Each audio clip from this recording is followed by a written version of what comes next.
Back here, first things first. Eight-time NBA All-Star Dwight Howard joins the show. Dwight, thanks for being with us this morning. Thank you. Thank you. We had to bring in a baller, man. I'm tired of him yelling at me and everything. I'm so sick, not sick of Jenna, but I needed a professional opinion with the finals game like we had last night. All right, well, we got a baller here, so let's do it. Dwight, we start with last night's terrible news. Despite getting a win to stave off elimination, the Warriors lost Kevin Durant again. KD reportedly believed to have torn his Achilles in the second quarter. The Warriors rallied, went on to beat Toronto 106-105 to force a Game 6. But let's start with the news of Kevin Durant. Dwight, how devastating was this last night? Oh, man, I think it's very devastating. KD is it means a lot to a lot of basketball players, a lot of fans around the world. And just watching him go down was very sad. And I've been knowing KD since he was in high school. I actually met him at an NBA camp in high school, and I sat down with him. I said, yo, you got a chance to be one of the best NBA players ever. So I'm really happy for his success, but it hurts to see him go down like this. Were you surprised when you saw him out there last night? Did you think he would be back sooner or not at all in this series? I wasn't surprised. You know, this is the championship. It's for the championship, you know, and he wants to win. And, you know, as an athlete, you want to get out there and play, even though you might not be 100%. You want to show the world, you want to show everybody, like, hey, I can play, and I want to come back and help this team win. I think there's only a few players that can potentially relate to Kevin Durant. You talked about you guys in high school, you're ascended, man, the accolades you had early, both of you, in the same breath. With the lack of respect, KD, same for yourself. You could see himself forcing out there, but I'm going to go to the team. Do you put the team at fault for forcing him, or are you just saying, as an athlete, I'm trying to get out there with my teammates? Man, well, we don't know the inside of the situation, but, you know, as an athlete, you know, you want to play. You know, it's the finals. Your team is down 3-1. You're the best player in the world.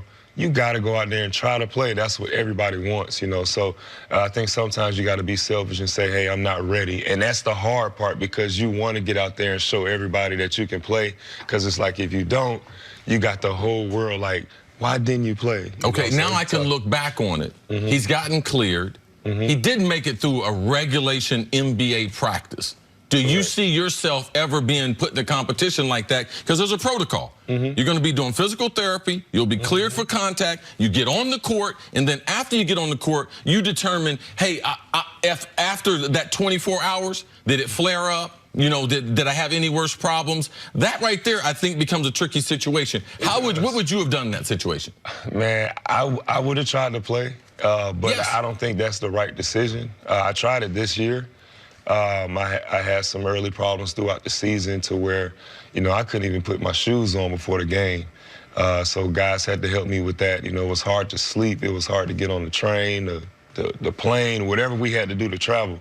But I just wanted to play and be there for my teammates. So at this point, you got to be selfish for your career, because it should be about you. And you were obviously at this point, and this with no disrespect at all, we were talking before the show how much I respect what you've done over the course of your career, at a different place in your career than KD is right now. Correct. But we can go back to when you were in a similar place KD is in, which is when you got moved to the Lakers, and the expectations, you and Kobe and Nash, and it was, and that year to me was the start of people denigrating you as a player because you played through an injury. People forget. Yeah, I don't. Two of them. Right, you had a torn up shoulder. Torn labrum. Torn labrum. And I think you led the league in rebounding anyway, but you weren't as dominant as people had grown accustomed to seeing. And so people don't, you're out there, they don't care if you're injured. How much for you was there the internal pressure, but how much of it was external, even if it's not from teammates, but from seeing people on shows like this or reading the LA Times, whatever it is? Why isn't Dwight Howard doing more? Why isn't Dwight Howard out there? And how does that affect your decision to play or to shut yourself down when you're dealing with two torn labrums, or in KD's case, a torn up calf muscle? Well, I think the best thing you could do is really just look out for yourself. You can't worry about what everybody else is saying, and that's really hard. Because as an athlete, you want to get out there and play. You want to prove and show to everybody that, you know, hey, despite this injury that I have, I can still play through it. But you also have that risk of never playing again. And I remember the first time I hurt my back, the doctor saying I would never play again. So for me, I was like, man, why did I do this? And so you want to make sure you do what's best for you at all times, even though it could hurt, even though it could mess you up in the future. You know, you want to do what's best for you, and that's all you can ask for. All right, let's get back to the game last night. You have KD's injury in the second quarter. You have the Warriors now who were on the brink of elimination, somehow on the road come out, and you see what Clay and Steph were able to do. Was last night more about what the Warriors did, or was it what the Raptors could not do? Well, I don't think the Raptors played a good game. I think they missed a lot of shots, and I think they got caught up in the moment of, hey, if we win this game, we're champions. And you could tell every shot they had, it was like, man, they were nervous. So I think they're going to go back and just really handle business for the next game. You think the Raptors are going to go back and handle business for the next game? I do. I think they're the better team in this series. If you look at the roster that they have, it's guys who have fallen to the Warriors before, but they have experience against them. You know, you look at Serge when he played with OKC. You look at Gasol in Memphis. They've had some success against Golden State. And then you look at Kawhi and Danny Green. So you got 3 teams combined with 1 now who have that experience of playing against a team like Golden State on how to beat them. And they've actually done a really good job. And I think the newer version of Draymond Green and Siakam has had an amazing year. And everything that team has done, you know, this season, I think they deserve, you know, a championship for all their hard work. Toronto's led by 1 player, that's Kawhi Leonard. Describe to us, as basketball fans, what we're seeing on the biggest stage, what we've seen in the finals from him. Man, he's doing some amazing things. I never really had a chance to play against Kawhi away from Tim Duncan, Manu, and all those guys, so it was pretty hard to judge him playing against him at that point. But now he's doing everything. He's all over the place, and he's efficient. And I really like how he plays. He's hardworking, and it's like he doesn't have a smile or frown, and he's just the same way the whole game. So I think Tim Duncan has rubbed off on him. So is Pops, and he's doing an amazing job, and I'm really happy for him. You mentioned that when you were in high school, or when KD was in high school, you had just gotten to the league. Kevin Durant, by high school, people were saying this guy could be an all-time great. You, straight out of high school, #1 pick of the draft. We talk about LeBron, the other great players in this league. Then there's Kawhi, who's the 15th pick from a smaller school. And even when you played against him in that era, he was a great defensive player. No one saw this coming. Correct. What do you make of his progression as a player? And in your experience around the league, how rare is it for a guy who was never projected to be league MVP in the discussion for best player in the world to work his way into that category? Well, I think the league is all about opportunity and system. And the first couple of years he had in San Antonio playing behind, you know, Tim Duncan and Manu and Tony Parker and those guys, he didn't have a chance to really be that guy, you know, so he's learning from all these guys. I think he took parts of each and every one of those guys' games to become the player that he is today. So now that he has an opportunity to be on the biggest level, and he is in the right system, he has the right pieces behind him, and he's just showing the world his hard work. You know, if you ask anybody around the league, Kawhi's one of those guys that really works hard in the gym. He's a machine. And those days in the gym that nobody sees, they pay off. And even, you know, coming in after practice, getting shots up, all the little things that you have to do to take care of your body, you can see he's doing it, and that's why he's so successful. So where do you think he's going to be successful next year? To me, I think he should stay in Toronto. Why?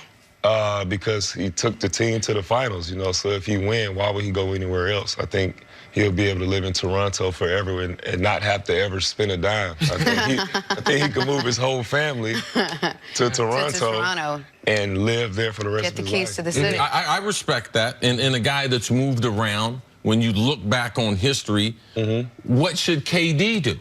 And does that decision change because of the injury last night? I think it does change because of the injury. And I heard what you said earlier, but Achilles injury is very big, you know. And is that the word when you're training or when you're talking to NBA players? Is that the fear? NFL players, especially a wide receiver, man, you go across that middle, man, my ACL can be, man, my hamstring, all that, man, don't mess with my neck.